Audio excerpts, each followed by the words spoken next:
Des nouvelles surprenantes viennent de Maranello, où Ferrari a déjà défini tous ses objectifs avec une stratégie audacieuse pour les saisons à venir. Bien que la saison de 2025 semble constituer un moment crucial, toute l'attention se porte sur les changements extraordinaires prévus pour 2026. La question demeure, Ferrari parie-t-il sur le long terme ou réussira-t-il à rester compétitif dès à présent tout en se préparant pour l'avenir? Le développement de la nouvelle génération de voitures de Formule 1 a officiellement commencé le 1er janvier 2020 et toutes les équipes, de Ferrari à Sauber, se sont organisées pour un redémarrage sous les règles révolutionnaires qui entreront en vigueur à partir de 2026. Selon le directeur technique d'Alpine, David Sanchez, ces nouvelles directives représentent une opportunité dont même les plus petites équipes pourront bénéficier. L'année dernière, Sanchez avait même suggéré que ces changements pourraient forcer les équipes à passer une saison entière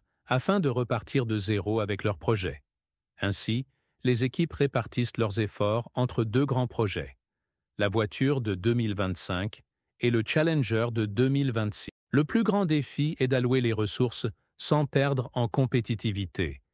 Et il est clair que le système d'attribution des heures en soufflerie, basé sur la position dans le classement des constructeurs, jouera un rôle décisif dans la définition des priorités. À la tête de ce processus se trouve le directeur technique de Ferrari, Loïc Serra, qui garde son attention à la fois sur 2025 et sur 2026. Après avoir officiellement pris les rênes à Maranello le 1er octobre, Serra a organisé de manière minutieuse la répartition des ressources, créant même une équipe d'ingénieurs dédiée exclusivement au développement du projet pour 2026, une preuve évidente de l'engagement de Ferrari dans cette transition. Pour l'instant, la priorité reste inchangée. La saison de 2025. Actuellement, Ferrari dispose de 900 heures en soufflerie durant la première moitié de l'année, un avantage obtenu grâce à sa deuxième place dans le classement des constructeurs lors de la saison précédente. Pour illustrer, l'équipe bénéficie de 60 heures de plus que McLaren, mais de 60 heures de moins que Red Bull. Ces heures seront réévaluées à mi-saison en fonction du classement établi après le Grand Prix du Canada, le 23 juin. Sur ces 900 heures, le plan est d'en consacrer environ 600 au développement de la voiture de 2025, la SF25, dont 180 heures seront utilisées dans des conditions de grande vitesse, dépassant 45 km/h. Cette répartition est cruciale, car on s'attend à ce que la SF25 diffère sensiblement de son prédécesseur, la SF24. De plus, l'adaptation à la nouvelle directive technique de la Fédération internationale de l'automobile, qui impose des modifications aux ailes avant le Grand Prix d'Espagne, constitue un défi supplémentaire, ce qui explique pourquoi Ferrari se concentre sur la perfection de la voiture de 2025. Parallèlement, les travaux de modernisation de la soufflerie sont en cours et devraient être achevés d'ici l'été. Cette installation améliorée sera essentielle pour le développement à la fois de la SF25 et du Challenger stratégique de 2026. Pendant que Ferrari répartit son attention entre les deux projets, plusieurs équipes du milieu de grille, telles que Sauber, qui opérera bientôt sous le nom d'Audi, ainsi qu'Aston Martin et Haas, investissent massivement dans 2026. Selon des sources internes, ces équipes ont déjà alloué plus de 50% de leurs ressources aux nouvelles réglementations et prévoient de passer entièrement au développement de la voiture de 2026 d'ici mai. Cependant, la nouvelle directive technique TD18 de la Fédération internationale de l'automobile pourrait compliquer ces plans. L'adaptation à de tels changements nécessitera des ressources supplémentaires et pourrait contraindre les équipes à revoir leur conception pour la voiture de 2025, un exercice d'équilibre qui représente un défi particulièrement important pour les plus petites équipes au budget limité. Un exemple remarquable dans ce scénario est Cadillac, le nouveau venu américain qui fera ses débuts en 2026 sous la bannière de General Motors et qui dispose d'impressionnantes 1380 heures en soufflerie. Un avantage considérable par rapport à des équipes établies telles que Ferrari, McLaren et Red Bull. Avec cet avantage initial, Cadillac a le potentiel de perturber l'ordre établi en Formule 1 de manière inattendue. Alors que les plus petites équipes se concentrent intensivement sur 2026, Ferrari opte pour une approche prudente et envisage de déplacer progressivement son attention vers la voiture de 2026 à mesure que la saison de 2025 progresse. Au cours de la seconde moitié de l'année, une répartition plus équilibrée des ressources entre les deux projets est prévue. Fait intéressant, Haas, qui utilise la soufflerie de Ferrari, profite toujours de sa collaboration avec Maranello, car il dispose cette saison de 1200 heures qui sont consacrées au développement de la voiture de 2025. Par ailleurs, Ferrari a décidé de ne pas implémenter son nouveau design de suspension avant avec des tirants dans la saison de 2025, ce qui témoigne d'une approche pour l'instant plutôt conservatrice en matière d'innovation.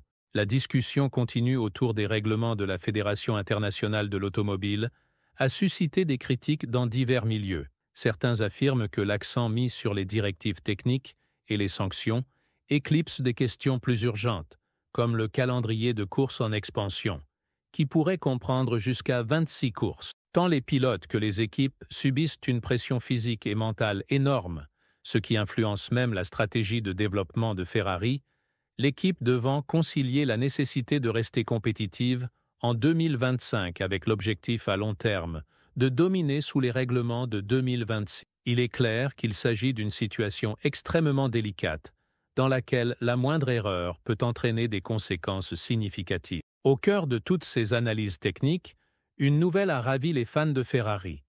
Le septuple champion du monde, Lewis Hamilton, a récemment déclaré qu'il considérait l'équipe comme une puissance potentielle pour les années à venir. Bien qu'il soit peu probable que Hamilton change d'équipe à ce stade de sa carrière, ses propos reflètent le respect et la réputation dont jouit Ferrari en Formule 1. Son point de vue renforce le récit plus large. Ferrari dispose des ressources, du talent et de l'héritage nécessaires pour réussir.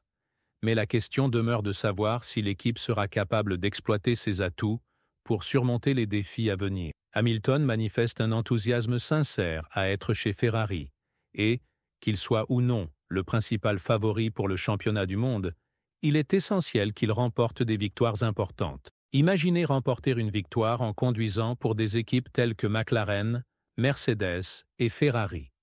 Une performance qui renforcerait son héritage, car rares sont les pilotes qui peuvent rêver de rouler pour des équipes aussi emblématiques dans l'histoire de la Formule 1. Johnny Herbert ne cache pas non plus son excitation et prédit que l'arrivée de Hamilton pourrait transformer la saison en un spectacle rempli de moments inoubliables. Cette année promet d'être riche en histoires passionnantes autour de Lewis Hamilton chez Ferrari et de toute l'énergie que cela implique. Herbert a noté que c'est le scénario idéal pour le septuple champion du monde, qui, à 40 ans, ne fait pas partie de l'équipe uniquement pour profiter du trajet, mais pour écrire l'histoire en visant un 8e titre mondial et en battant tous les records. Selon lui, la soif de grandeur de Hamilton n'a jamais été aussi évidente. Lorsqu'on a l'un des plus grands pilotes que l'on ait jamais vu en Formule 1, il est difficile de ne pas espérer que tout s'alignera en sa faveur. Bien qu'il ait souligné qu'il est extrêmement motivé, la grande question demeure. Hamilton parviendra-t-il à mettre fin à la disette de titres de Ferrari qui remonte au triomphe de Kimi Räikkönen en 2007? Les tifosi aspirent à un retour à la gloire d'antan. Et avec l'amélioration constante de Ferrari au cours des 2 dernières saisons, il existe une conviction sincère que 2025 pourrait être leur année de percée. Herbert a également souligné l'importance de la période de restructuration de Hamilton pendant l'hiver et a insisté sur le fait qu'il est crucial pour un pilote de son calibre de se recharger avant la routine éprouvante d'une nouvelle saison. Et selon Hamilton lui-même, sa motivation est indéniable. Bien entendu, une incertitude considérable demeure quant au Challenger de Ferrari pour 2025, puisque le nouveau châssis doit être dévoilé prochainement. Le premier véritable test pour Hamilton aura lieu lors des essais de pré-saison. L'équipe italienne progresse constamment et réduit l'écart avec Red Bull et McLaren. Mais la véritable mesure sera la compétitivité de la voiture dès le départ. Lorsqu'on considère les saisons de 2025 et de 2026, il devient évident que Ferrari adopte une stratégie à long terme. Bien que cette double focalisation puisse sembler risquée, elle témoigne de l'engagement de l'équipe à rester compétitive à court terme, tout en établissant une base solide pour l'avenir. Que pensez-vous de la stratégie de Ferrari? L'équipe parviendra-t-elle à concilier les exigences de 2025 tout en se préparant à un bond en 2026? Laissez votre commentaire ci-dessous et n'oubliez pas d'aimer et de vous abonner.